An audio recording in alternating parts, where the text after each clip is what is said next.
Okay, so I went to the eye doctor the other day and they were like, hey, you should probably get glasses for like relative distance stuff. Also, new knife, you follow me on Instagram, you saw it, boom, Benchmade. Very, very, very, very stoked on this knife.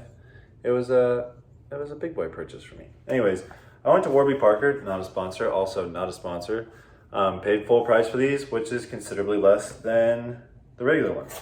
But I've never worn glasses in my life, nor have I ever thought I needed glasses in my life. So I figured, might as well do a little unboxing of said glasses while I have never worn them, which I think would be kind of fun. Warby Parker, just a black box, relatively nice, good fit and finish. These were $145 even. I don't think any of my information's on there. $145 even with shipping it here, which is insane. And they came with like blue light coating, anti-reflective, all that stuff.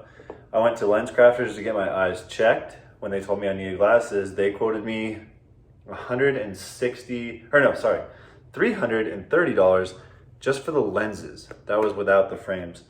I went with kind of just a basic frame for mine from Warby Parker. This is the Brady, I believe. I have no idea what I look like in glasses. I have never worn glasses, like I said. But these hopefully will make it so that I can see things at distances a little better. I've never worn glasses.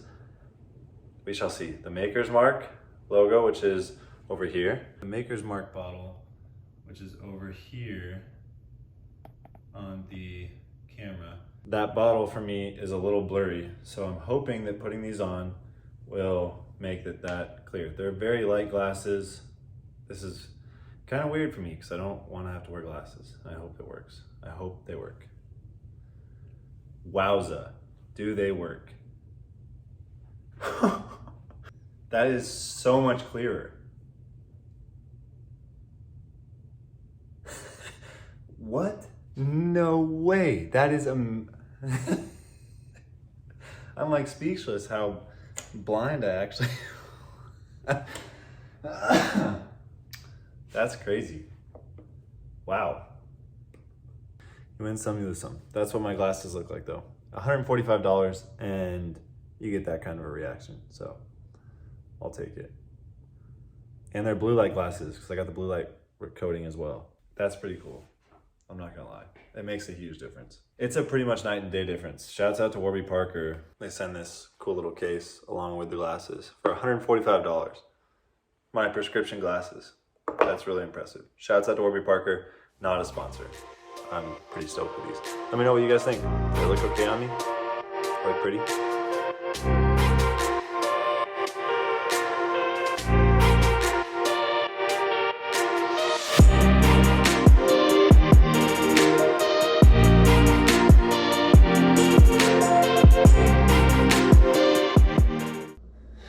So I hope you guys enjoyed a little bit. It was really brief, but just some training stuff. I just set up the Christmas tree as you guys saw. It's a little early, yes, but I'm leaving for Bend at the beginning of next week. So I'm leaving on Wednesday. I'll be up there for Thanksgiving with the family. And then I'll be coming back down here and it'll be already time for Christmas stuff. So I figured might as well set it up now. That way when I come back down, I don't set it up, I just come to like a Christmas-y-esque house. But today, I always get asked what I eat on a regular basis. I don't always get asked, but that's just what influencers say. I always love pizza, and I found the easiest way to make it is from Trader Joe's, oddly enough. But we're gonna go through my like pizza recipe, you could call it, as well as just how I make it. I figure it was relatively interesting. And I've actually had people ask me for my pizza recipe because, dare I say it, but I make some bomb booty pizza. Because we're not gonna swear because some of the kids at a Catholic school watch this video. Anyways, we got a little bit of coffee. I've been listening to Christmas music all day, so I'm done with that. Shouts out Michael Bublé. We have the stuff for the sauce over here. I make my own sauce. I'll show you guys how I do that. I actually got the wrong tomatoes, but I'm hoping that it just works out and it's a happy accident and the tomatoes work out. Otherwise, we got two doughs because we're gonna be making two pizzas. I'll show you guys how I prep my dough. and then we'll get into the actual sauce, assembling it, what I do with the oven, how I set the oven, what I actually prefer to cook on, which is probably a little bit different than most people, and that's it. So let's get stuck into it. Okay, so first you want to get a big old bowl. You want to take some just general all-purpose flour. You want to get a little pinch of it. You just kind of want to dust the inside of the bowl. Then you want to take and handy dandy knife, open up these doughs. And if you saw, I kind of heated these up in the sun because when you get them from the store, one, they're in the like frozen section-ish, or in the vegan area where mine is. Because these are actually vegan doughs, which is kind of nice. Anyways, get the doughs, get those ready. What I put them in the sun because you want to heat them up a little bit beforehand. But I found the easiest way is to cut those tops off like that. You spread the bag open and then just turn the bag inside out. It's out of the plastic and it is plenty sticky, but I'm going to form it into a little ball by just kind of tucking my hands underneath of it. And then I'm going to take this little ball and I'm going to set it in our lightly dusted powdered bowl.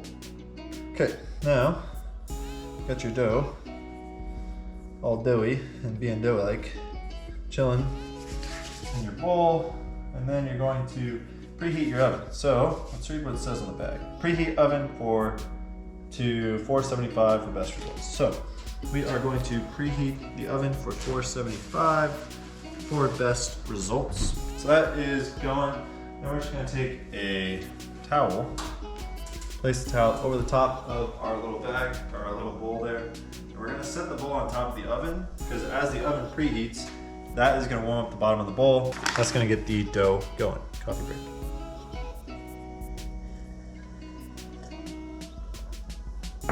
Now, follow me.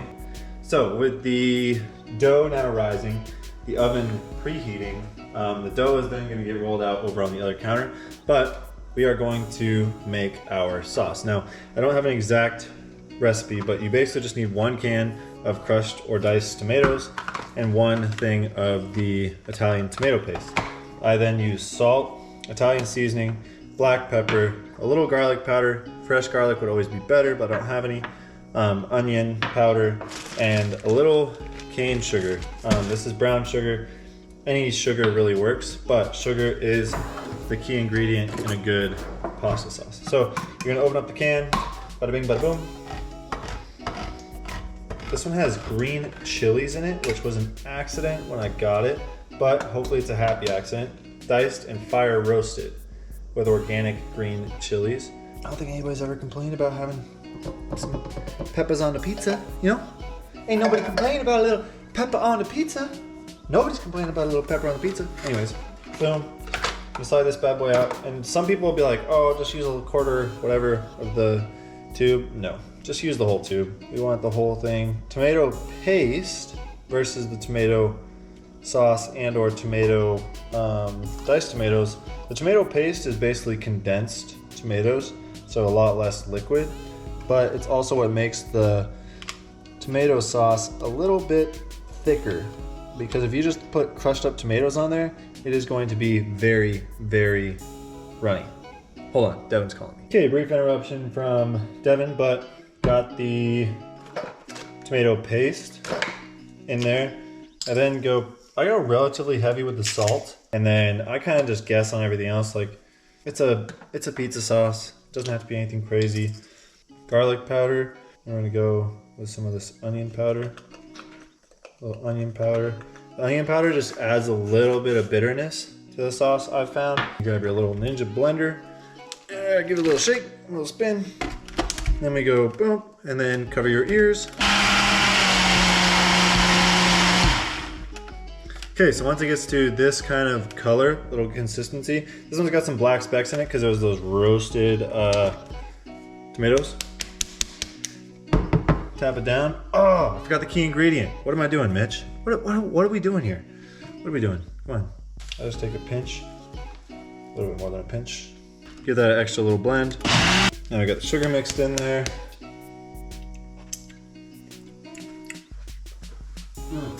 Definitely a happy accident. We're just waiting for the oven to preheat. Once the oven preheats, we're gonna take the dough. It should be, yep, rising nicely. We're gonna take that dough, put it over here on the counter, and get to work. So let's go over to the counter. Back to the counter. So we still have our all-purpose flour here.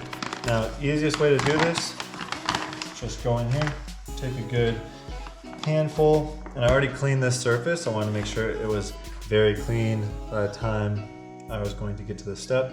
And I just kind of sprinkle some flour around. I'm actually going to use a rolling pin, so I'm actually going to flour my rolling pin a little bit too. Quick coffee break, boom.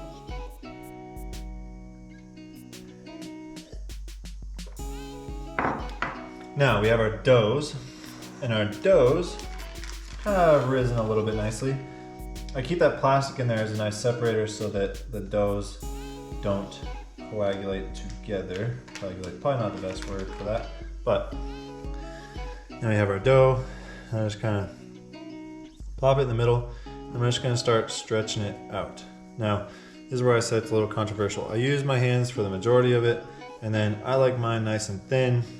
The reason we let the dough rise is so that it gets all these little air pockets in there.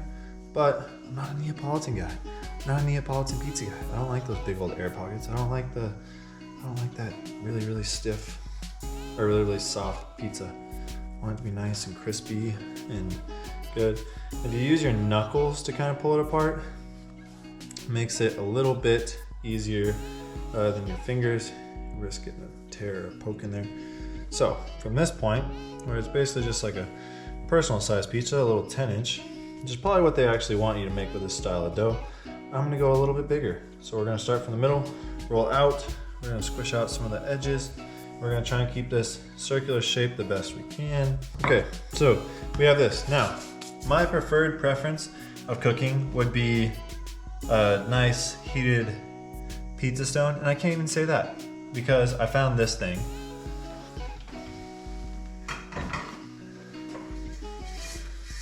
At Target, which is a pizza pan.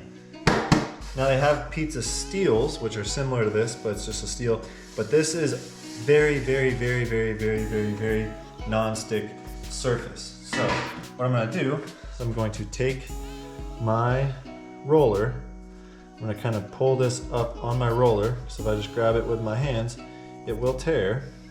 I'm gonna pull this up on my roller. I'm gonna shake off all the extra flour that I don't need. I'm gonna then take it over to my pan, set it on the pan, roll it out. Like I said, this is very non-stick, so even though this is sticky dough, I can then maneuver it around my pan to get it to where I want it to sit. Now it's gonna shrink a little bit in the little pre-cooking process I do, just because that's just the way the dough works, is it shrinks. But now I got one here, boom, done skis. We're gonna take it, just like this, slide it into the oven at 475 on that pan, and we're just gonna let it crisp up a little bit. I like to let it crisp up a little bit so that when you put the sauce on, it doesn't just soak in, it doesn't get soggy. We get a nice little crisp on the bottom, makes it so that when you bite into that pizza, at the bottom of the crust, you're gonna get a nice little crunch as you bite in. So now on my pizza, I go with just your general shredded mozzarella. This isn't anything, this says low moisture, part skin, but it's just mozzarella. Now, I've noticed that the mozzarella from Trader Joe's is a little bit lacking when it comes to like that salty bite of mozzarella. But the other thing my sister introduced me to, actually I don't know if it was my sister, I think it was my sister. Unexpected, right? Yeah, unexpected cheddar from Trader Joe's. It's like a mix of cheddar and aged Parmesan. And if you grind or grate this over the top as like a little, wow. It just adds that extra little crisp on top, adds that extra little bite that the mozzarella is missing. Okay, so then maybe after about 2 to 3 minutes, really doesn't take long, just long enough for me to roll out that other pizza dough. This one is nice and crispy on the bottom. You can tell that because it'll slide around on this non-stick. Now we're gonna take some sauce, just gonna plop it down in the center here. The easiest way is just take the back of a spoon, kind of spin it around. Make sure you get sauce all the way out. If you like a little crispy crust at the end, that's okay too. I'm not a big crispy crust guy. Like I said, that's a pretty liberal amount of sauce. Now we're gonna do the cheese. We're gonna go basically half of this bag on here, and it's gonna be quite cheesy. Maybe we'll go a little bit less than half the bag. And we're gonna start spreading it out. Then we are going to grab our unexpected cheddar, slide it out a little bit, hold onto it, and just give it some nice ribbons over the top. You'll notice that this cheese is gonna cook a little bit different than that Mott's. It's gonna be a little bit crispier. It's gonna firm up nicely, and it's just gonna add a little bit of extra flavors.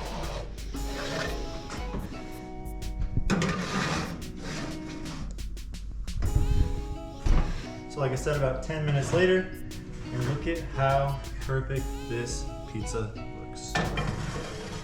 Nice and crispy over the top. Like I said, those pieces of the unexpected cheddar get a little bit crispier than the mozzarella that's underneath. And it just is a bomb pizza. Okay, so this one's rested.